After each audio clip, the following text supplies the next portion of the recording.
Hello, everybody. Welcome.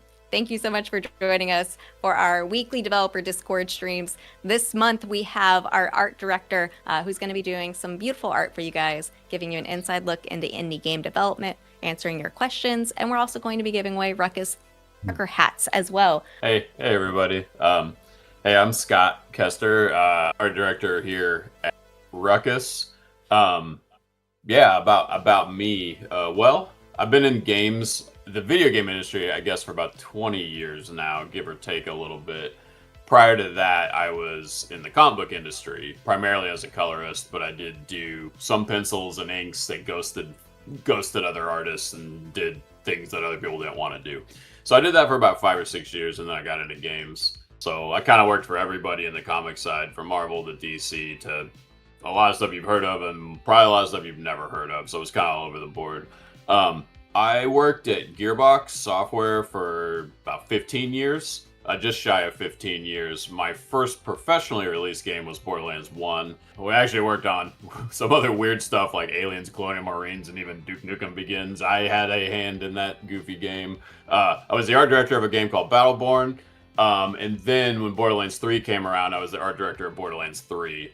I was also the art director of Borderlands 4 for like a couple of years before a lot of us left. A lot of the core leads of the Borderlands franchise had left to start Ruckus. So there was like 6 of us from Gearbox that came to start Ruckus. So, and since then, I've been doing that here, and largely as a concept guy. I started, funny enough, in the industry as a UI guy that really quickly moved into concept stuff and then moved into art direction and stuff. I want to share this screen, and it's total madness, and I'm probably showing stuff that I shouldn't really show, but no one's gonna know what it is anyway. But like, I kind of wanted you to see that, like, for as much as we are drawing and I'm working with the concept artists, I'm working with the designers, I'm working with the modelers, animators, effects and stuff, there is a huge amount, if you're making a game like we're making, of kind of crazy math. And I don't mean math in a traditional sense, but in a like 1 plus 2 equals 3, but you gotta do that like 700 times and reconfigure all those things. So I want to show you this image. So this is the majority of the ranged weaponry in the holdouts. And you're like, I know I'm not zooming in, I'll zoom in on some stuff, but you're like, that's a lot of crap. That's a lot of like stuff everywhere. This is what I'm typically doing. You're gonna see from me, there's reference here, there's illustration, and then there's all sorts of stuff in between, right? We needed a means of basic stuff in the world you could find to start building weaponry out of. So in our starting, we kind of did a whole lot around the nail gun. And the nail gun was used as a base thing that we would craft other things onto. And we did too much of it. So if you look at this, like, this is kind of what I consider, we call this the porcupine in the game. This was kind of like one of the first guns that kind of made the game make sense to me. It was like a coat hanger. You kind of see like all these things were using the same piece and all this. And I'm kind of showing you this because there's like a reality sometimes to the things you're designing.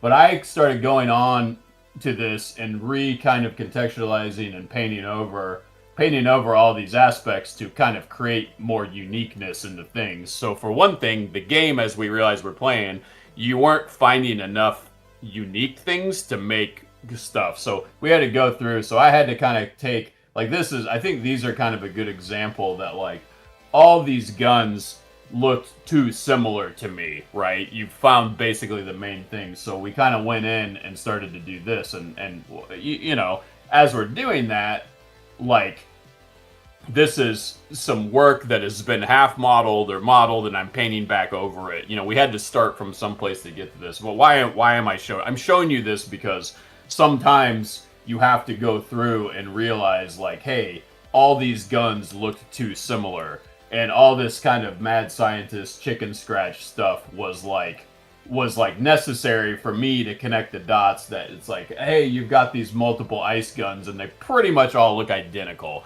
And because this isn't Borderlands, that was a procedural system, these are all handcrafted, hand-built, like, by us. I needed to go in and add different pieces and stuff to it. So I just wanted to show you guys that, like, as we're doing this and as we're trying to figure out, like, this is my ode to Dead Space. It's like a dual laser gun here thing, yeah. That sort of, yeah.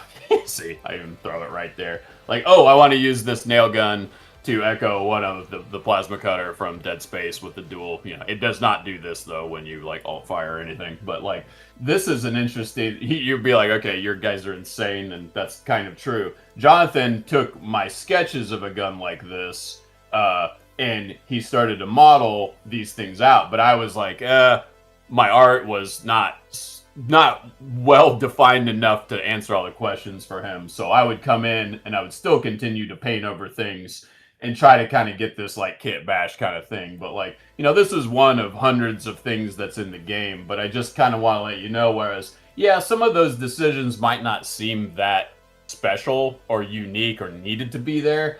For us, it's very important that we kind of get all those elements of those things, across the board. And as we're doing things like for instance, we have a bunch of melee weapons in the game. I probably shouldn't share this stuff, but like I'm gonna zoom in on like this is a silly weapon called the tenderizer, which is made out of a jackhammer and a pot with some things. And I just kind of want to let you know, even in this instance, Paul and I and stuff is Jonathan's getting these things to a point, and I'm still doing quick red lines of saying, hey, like, this is good. So I wanted to kind of show that like a lot of what I'm doing is literally, I'm just drawing on crap. Like I'm dictating and noting that like, oh yeah, this drawing at this angle, yeah, you knew it was, I had given you the information for the jackhammer, and these are car shocks that are helping the thing go, but like, how is this actually connected? By my one angle that I drew is not sufficient enough. So I just kind of wanted you all to see that like, as we go in and as we're drawing these things, there's some reference that I'm adding, and we're kind of combining and doing some things, but it's a very collaborative thing. We work back and forth across these things. Jonathan gets these from these things I drew or added reference to. We make all these pieces. These are things you find throughout the world, right? And this little soldering iron, some of these things are special to me because they're stuff I used as a kid, showing my age. Some of these exact things. There's certain weapons in the game that like, my dad had these little oil change ramps, and I was like, I'm making a gun out of that. And somebody would be like, that's really weird. But like, to me, it's very special because like, and this dumb thing, yeah, you probably saw on this, like, this is not that different, as I drew from this gun. I had this gun as a kid. I thought it was like the coolest friggin' gun. And I said, any of our electric guns I want to use, and there's like a photon thing. I didn't have like, there's laser tag. I couldn't afford laser tag, but I had like the Radio Shack version that I had one gun and one target, and we didn't have a set. So we would like time each other and move the thing around in a room and hide it, and we would run in and we would see who could shoot the target fast enough, and somebody would time it. That's how we played laser tag, because we didn't have like, and it wasn't actually laser tag. So as dumb as this little pickup might be to you, this is like kind of my heart, because like I never had this. We should have that as a mini game in the hometown when you're waiting to start a mission. It's just like, it was just so funny because we couldn't, like, my friends and where I grew up, it's like we didn't have a whole set of that stuff. We didn't have, so we made fun with what it is. And I think that's actually a lot of it.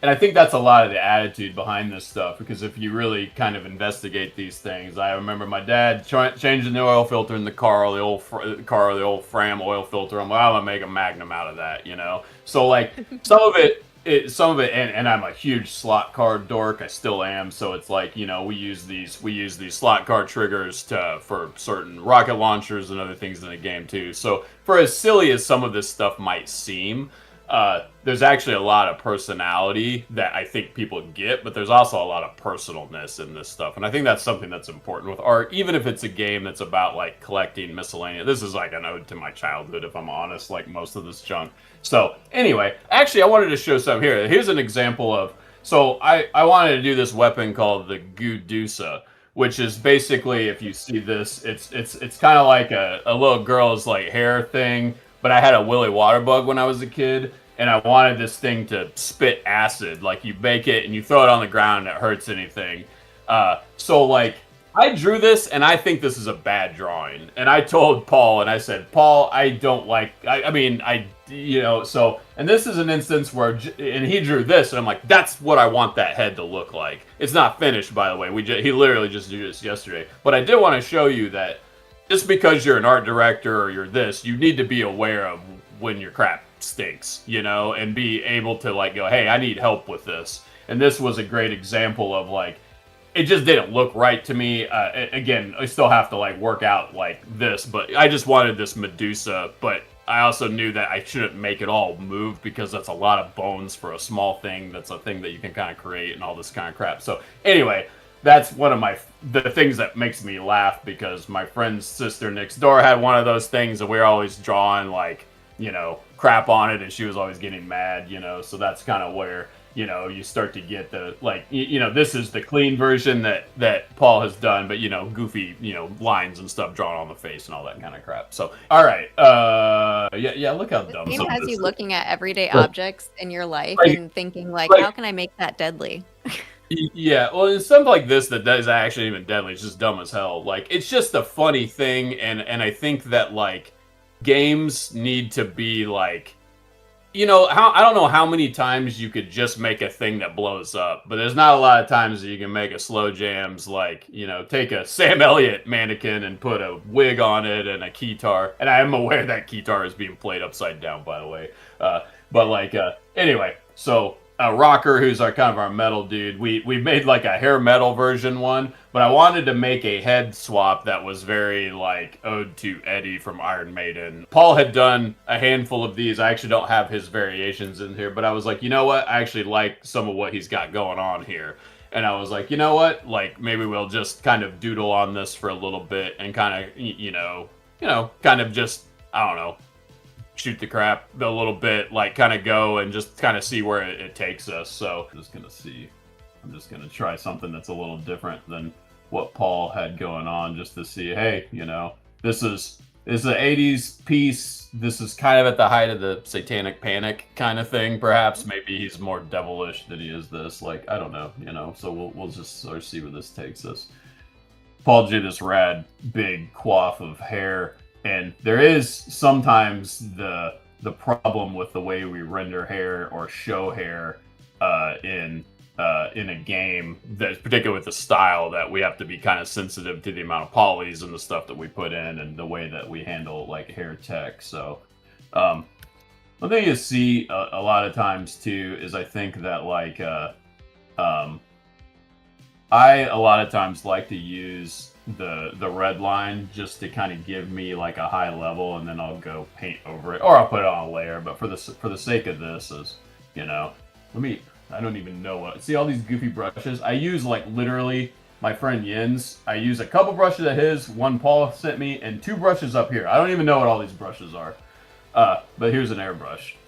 But what I'm kind of saying is that like let me put this at like 50%. Like you would use the lasso, like let's say there's a butt here because we like butts.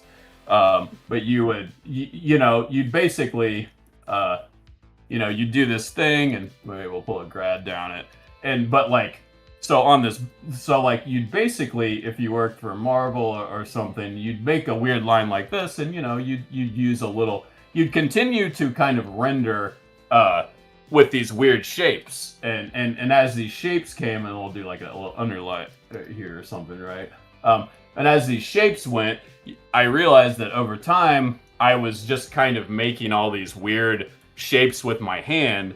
So now I'll draw smoke and I'll just kind of do these like things like this, and like I don't really know how I got to drawing that, but like as I did it, it became like such second nature to how I draw smoke and other things. But it was by not actually drawing anything. It was only like filling in areas and creating cuts to create gradients and airbrush moves too. It's super weird. So like I feel like a lot of where my hand came from is like, I don't know, like it just became from repetition of doing something over and over again. At the height of when I was like coloring, but you'll see as I do this, a lot of times oops, I end up drawing a lot. Actually, I'll show you a few things in a little bit of some things I drew that are all entirely lasso driven. I gotta go back to that an actual brush that has.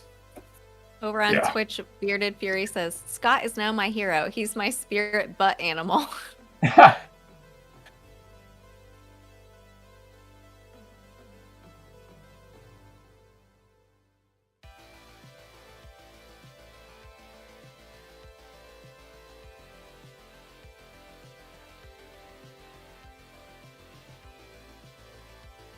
Soon.